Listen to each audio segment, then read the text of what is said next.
ഇടതുപക്ഷക്കാർ UDF ഒപ്പം ചേരണമെന്ന ആവശ്യം വികസനവുമായി ബന്ധപ്പെട്ട് മുന്നോട്ടേക്ക് വെക്കുകയും ഏതെങ്കിലും രീതിയിൽ പാർട്ടി നടപടി നേരിട്ടവരെയെല്ലാം ഒപ്പം ചേർത്ത് രാഷ്ട്രീയ ലാഭമുണ്ടാക്കുകയോ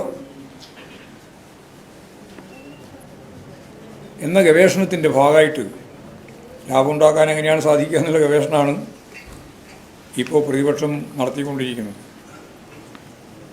എന്നാൽ ഈ ഒരു സന്ദർഭത്തിലാണ് ഈ മണിശങ്കർ അയ്യർ വ്യക്തമായി ചൂണ്ടിക്കാണിക്കുന്നത് ഇടതുഭരണം തുടരണമെന്ന് അദ്ദേഹം ആവശ്യപ്പെടുകയാണ്. മണിശങ്കർ അയ്യർ അഖിലേന്ത്യാ അടിസ്ഥാനത്തിലുള്ള കോൺഗ്രസ് നേതാവാണ്, മുൻ കേന്ദ്രമന്ത്രിയുമാണ്. അപ്പോൾ ഞാൻ നേരത്തെ പറഞ്ഞ വിഷൻ 2031 ഏറ്റവും ശ്രദ്ധേയമായ അവതരണം മണിശങ്കർ അയ്യരുടേതായിരുന്നു.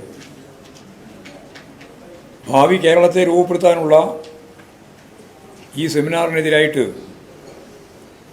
വലിയ പ്രചരണമാണ് രമേശ് ചെന്നിത്തല ഉൾപ്പെടെയുള്ള കോൺഗ്രസ് നേതൃത്വം ഇവരാരും ഈ സെമിനാറിലേക്ക് വരാൻ പാടില്ല എന്ന് പറഞ്ഞുകൊണ്ട് കത്തയക്കുക കൂടി ചെയ്ത നേതൃത്വമാണ് കോൺഗ്രസിൻ്റെ നേതൃത്വം.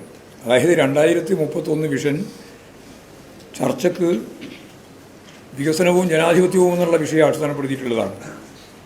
അതിൽ പങ്കെടുക്കാൻ പാടില്ല എന്ന് പറഞ്ഞിട്ട് പങ്കെടുക്കാൻ തീരുമാനിച്ചവർക്കെതിരായിട്ട് കത്തയക്കുന്ന നിലയാണ് മുമ്പ് ഉണ്ടായിട്ടുള്ളത്.